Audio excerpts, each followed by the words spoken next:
Lovely lasses bid you welcome to a festival of flowers as the New South Wales city of Goulburn ushers in its annual lilac time. Gay blossoms are a perfect frame for a city in gala dress.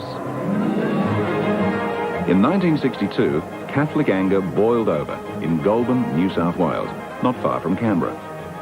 Goulburn was a very Catholic town. By the early 60s, more than 2,000 children were at 7 Catholic primary and secondary schools. The cause of the blow-up now seems bizarre. Government school and health inspectors demanded 3 extra toilet seats at Our Lady of Mercy Preparatory.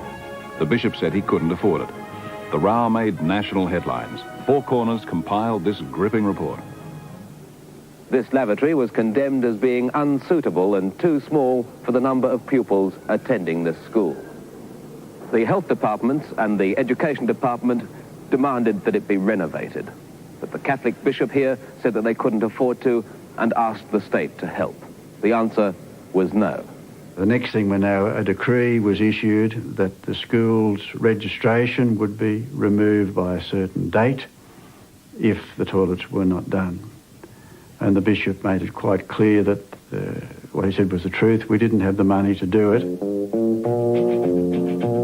But the state government hadn't counted on Goulburn's Bishop John Cullinane. Normally a shy retiring man, he decided to act. On a Sunday, he invited 40 Catholic parents to discuss what to do. One was a local solicitor, J.B. Mullen. The final suggestion that came about from Mr. J.B. Mullen, who's not renowned for his radical ideas, he suggested that all the schools closed. And the impact of that on the meeting was quite effective.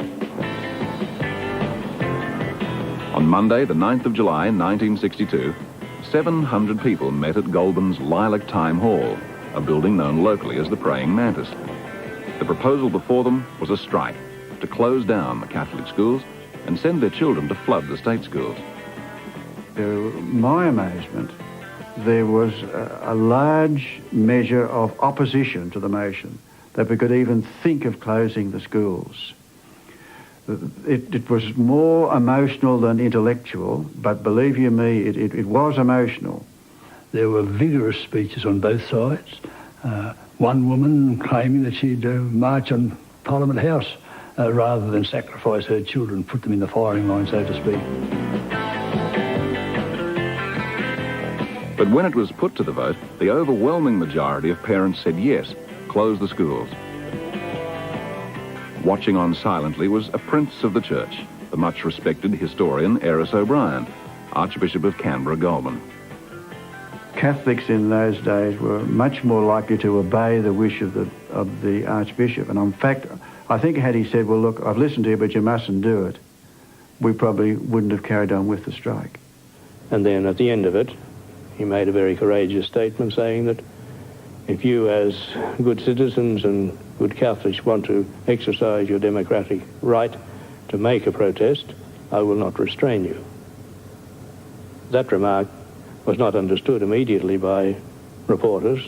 They asked the question, what does that mean? To which Bishop Cullinane told them on the side, it means the schools are closing. And so back to Goulburn.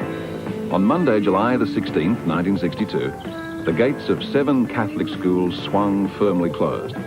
1,350 Catholic kids, their bags and cut lunches, turned up to enroll at the already swollen state schools. The strike was on.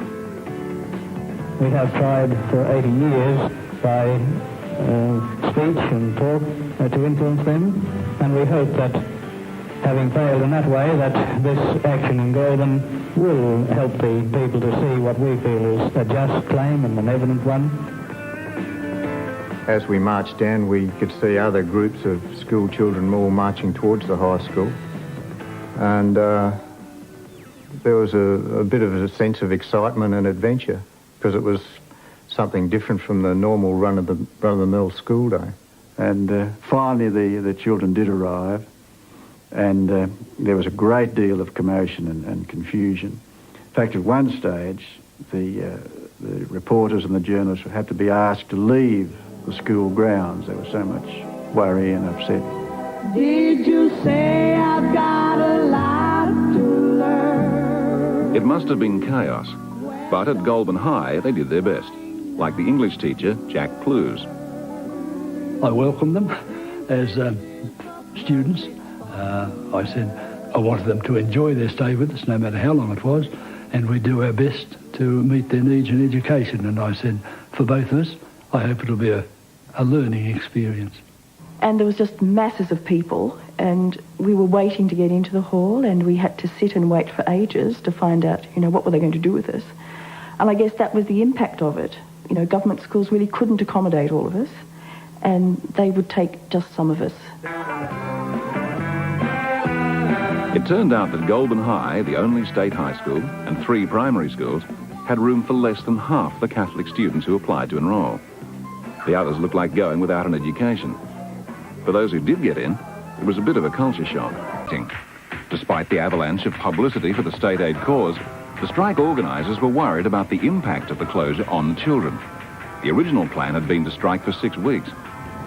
We received a press and publicity which was tremendous. It exceeded, in fact, our wildest expectations. In the end, J.B. Mullen announced that in everyone's interest the strike would end. But the battle would go on with a national lobby group to ensure that state aid became a red-hot political issue.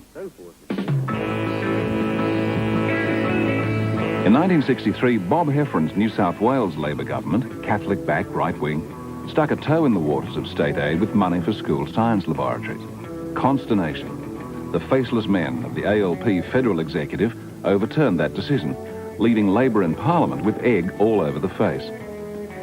The Liberal Prime Minister, Robert Menzies, a Presbyterian, seized his chance. He called a snap election, with God on side. We must all thank God that the work of the church goes on and that it will provide what to me is the essential and inevitable background of a civilized, instructional and educational course.